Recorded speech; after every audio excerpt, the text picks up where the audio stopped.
Franz Kafka is one of the most fascinating writers and philosophers of the 20th century. He was born in Prague in 1883 and lived a life that often felt out of place, with a regular job during the day and a passion for writing that he pursued quietly, often in the shadows. Although his stories seem surreal and unusual on the surface, they explore something deeply human: the struggle to find meaning, to be understood, and to stay connected in a world that feels cold and indifferent. His most famous works include The Trial, The Castle, and The Metamorphosis. All of these books explore themes like isolation, loss of identity, the pressures of modern life, and the systems that shape and sometimes crush us. All of these themes come together in his most famous and perhaps most heartbreaking work, The Metamorphosis. It's short, but it says so much, and at the center of it is Gregor Samsa. The story begins with Gregor waking up to find he's turned into a giant insect. His body is hard and armored, his legs are tiny, and he can't speak. But instead of freaking out, his first thought is, how am I going to get to work? That's classic Kafka. Even in the middle of something so bizarre, Gregor is more worried about missing work than what's actually happening to him. Soon we learn that he's the only one supporting his family. He hates his job, and his boss is a tyrant. But he has no choice. His parents and sister depend on him. But now, as a bug, he can't work. He can't even get out of bed properly. And when he finally reveals himself, everyone's horrified. His manager runs off, his parents are terrified, and things go downhill fast.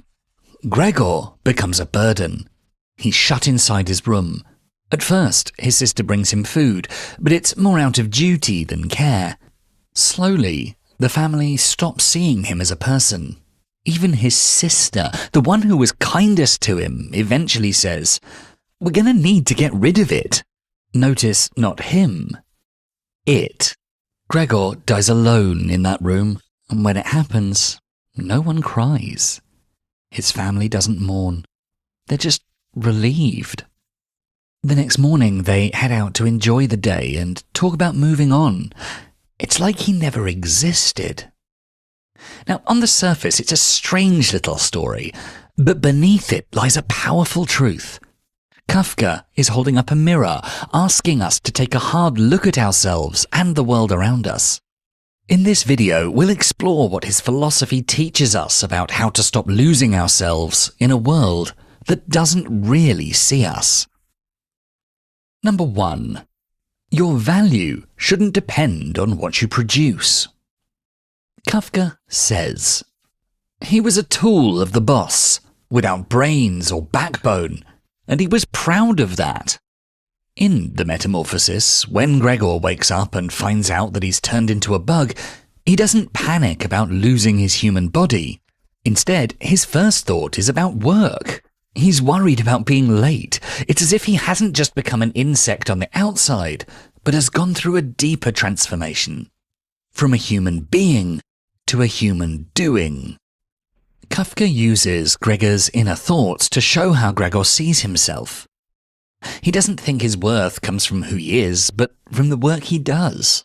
His job is what defines him, not his values, not his personality, and it's not just how he sees himself. Everyone else around him sees him the same way. The moment he's no longer useful, even his own family begins to treat him like a burden. They're not horrified just because he looks like a bug. They're horrified because he can no longer provide. But this isn't just Gregor's story. It's the story of our society too. In today's world, especially under capitalism, a person's worth is often measured by their job title, salary, or how much they can provide. If you can't earn or contribute, it's like your value goes down. People stop seeing you the same way. Kafka shows us how dangerous this mindset can be. He reminds us that basing your entire self-worth on your work is not only unhealthy, it's inhuman. So what's the alternative? Well, Kafka suggests that our value should come from who we are, not what we do. Our worth shouldn't be solely tied to our jobs or how much we produce. It should come from our values, our personality, and how we treat others. To reconnect with that, you need to slow down and turn your attention inward. Ask yourself, what do I truly care about? What kind of person am I? Forget what society expects from you for a moment and just focus on your own truth. Write down the things that matter to you, your values, and the qualities that make you who you are. Then think about how those values show up in your relationships. Are you kind? Do you listen? Are you there when it counts? Because in the end, what really matters to the people who love you isn't what you earn or what you give them. It's how you treat them. It's your presence, your time, and your care that count the most. That's how you show your real worth, not through your work, but through your humanity. And this is the first step to not losing yourself. If you let others define you only by what you provide, you'll start to feel invisible, just like Gregor. But if you stay true to who you are, you'll remember your own worth, and others will too. Number 2.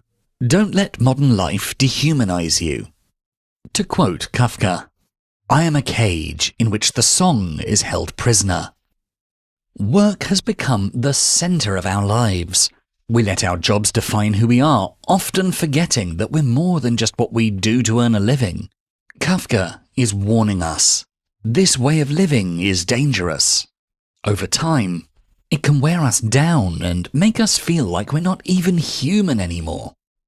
That's why he encourages us to look beyond our jobs and ask, who am I outside of work? Work is temporary. It can be taken away. If your whole identity is built around your job, what happens when that job disappears? Kafka's message is simple. Don't let modern life reduce you to just a role. Gregor believed his only value came from being useful, from working and earning money. Once that was gone, he had nothing left to hold on to. He didn't know what he liked, what he cared about, or who he was, because his job had swallowed up everything else. This is something many of us can relate to. We work long hours, chase promotions, and tie our self-worth to our achievements. But in the process, we lose sight of the things that once made us feel alive. Our hobbies, our creativity, our relationships. All of that slowly fades into the background. So what can you do to change that? Well, start by finding what lights you up inside, something that has nothing to do with money or productivity. Ask yourself, what do I enjoy just for the sake of it? What makes me feel more like myself? These might not be easy questions to answer, especially if work's been your main focus for years, but they're worth exploring. Okay, so go get yourself a notebook and write down any activities that come to mind. Then narrow that list down to your top 3 favorites, the ones that bring you the most joy. Maybe it's writing, painting, walking in nature, playing music, or just sitting quietly and reading.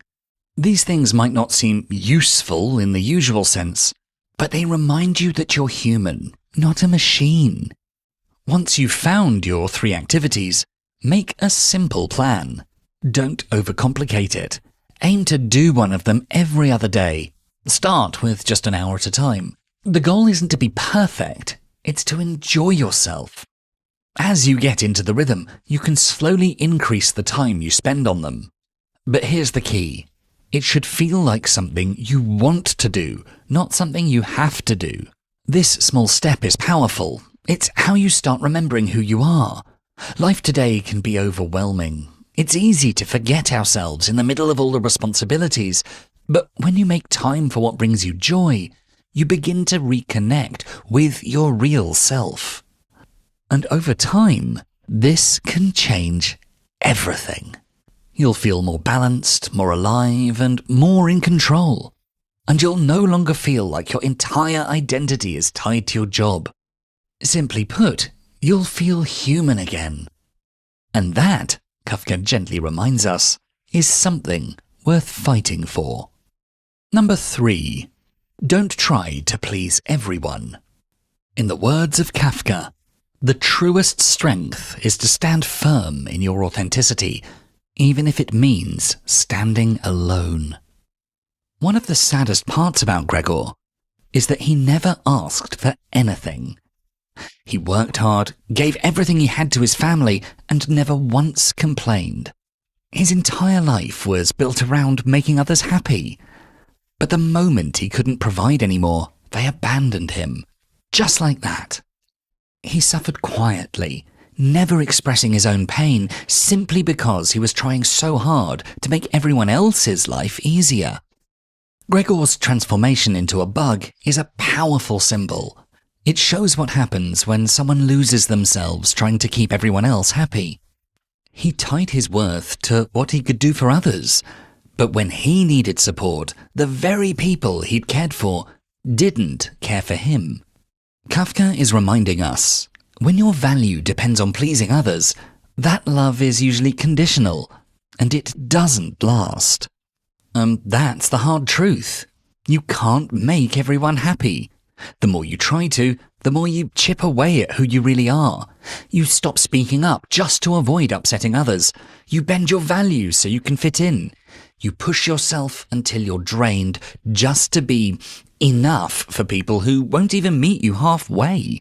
And in the end, like Gregor, you're left feeling alone and unappreciated, wondering why all of your effort never seemed to be enough. Most of us have been there. Doing something not because we want to, but because we're afraid of letting someone down. That's okay. What matters is recognizing it and making a choice to change. Start by understanding the difference between being kind and being a people pleaser. Kindness comes from strength. It has boundaries. People pleasing, on the other hand, usually comes from fear. Fear of rejection. Fear of not being loved, fear of being truly seen and not accepted.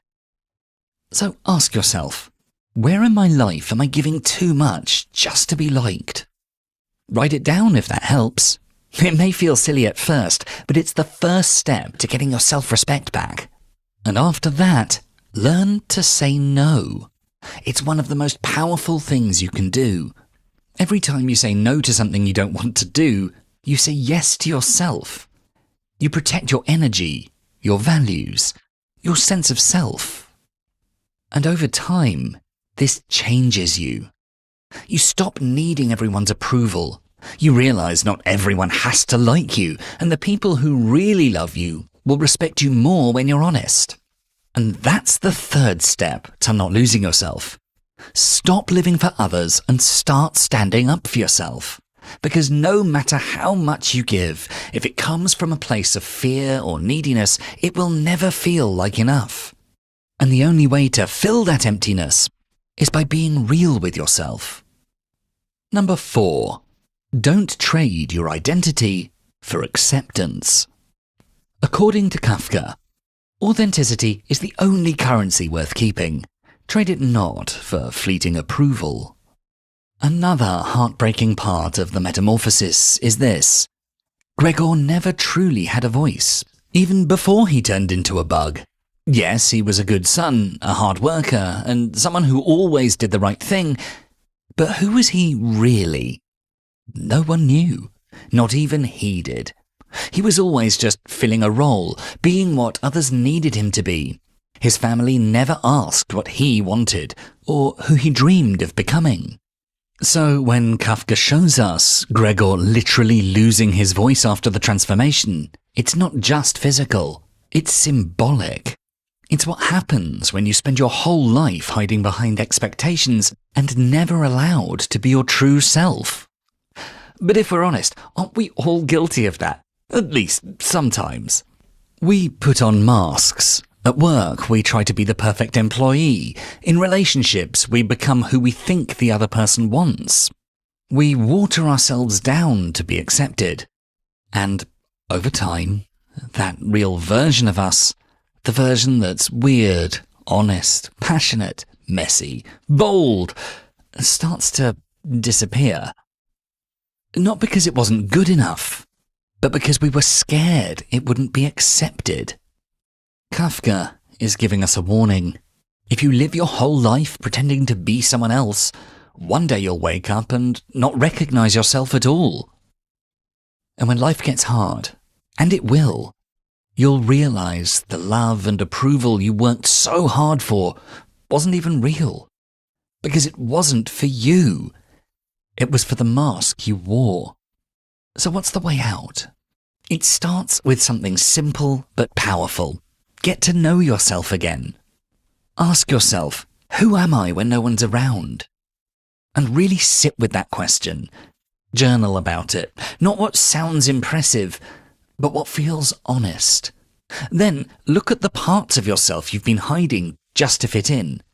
Do you keep quiet to avoid judgment? Shrink your dreams to sound more practical? Pretend to be okay when you're not? It's okay. We've all done it. But it doesn't have to stay that way. Start small. Speak your mind even if your opinion is different. Show your quirks even if they feel awkward.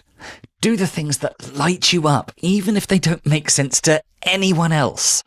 That's how you begin to reclaim your voice. That's how you begin to live, not just exist.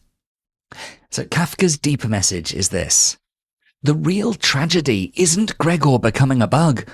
It's that no one ever saw who he truly was before that. Don't let that be your story. Don't become a stranger to yourself just to be accepted by the world. So next time you feel the pressure to be someone you're not, remember Gregor. And instead of hiding, show up as you. That's the most powerful thing you can do. Number 5. Protect your inner world. In our final quote from Kafka for this video, he says, "Guard the sanctuary of your soul. It's the secret well of your resilience and peace." As Gregor becomes more and more cut off from his family and the outside world, he starts to hide in his room. At first, it just feels sad. He's ignored, pushed away, and slowly disappears. But Kafka wants us to look closer. Even as Gregor is rejected, something inside him stays alive.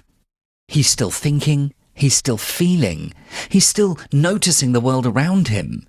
His room becomes more than just a prison. It becomes a shelter, a space where he can hold on to the last bit of who he really is. That's what Kafka's telling us. No matter what happens on the outside, your inner world belongs to you and it's sacred. But in today's world, it's easy to forget that. We spend so much time chasing approval, scrolling endlessly, trying to keep up. And somewhere in that noise, we lose touch with the most important part of ourselves. Our thoughts, our feelings, our imagination, and our sense of self. Kafka's message is gentle, but clear. When everything else falls apart, when people walk away, when things don't go as planned, the one thing you always have is you. And that means you need to take care of your inner life like it's the most precious thing in the world. Because it is. So how do you protect it?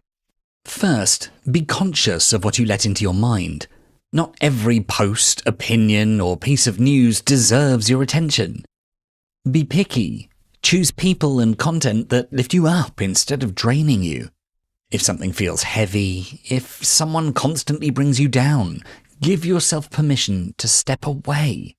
Not everything and everyone needs access to your soul. Second, create little rituals that help you come back to yourself. This doesn't have to be anything dramatic. Maybe it's going for a quiet walk with no phone. Maybe it's reading something that makes you think. Or just sitting in silence, letting your thoughts breathe.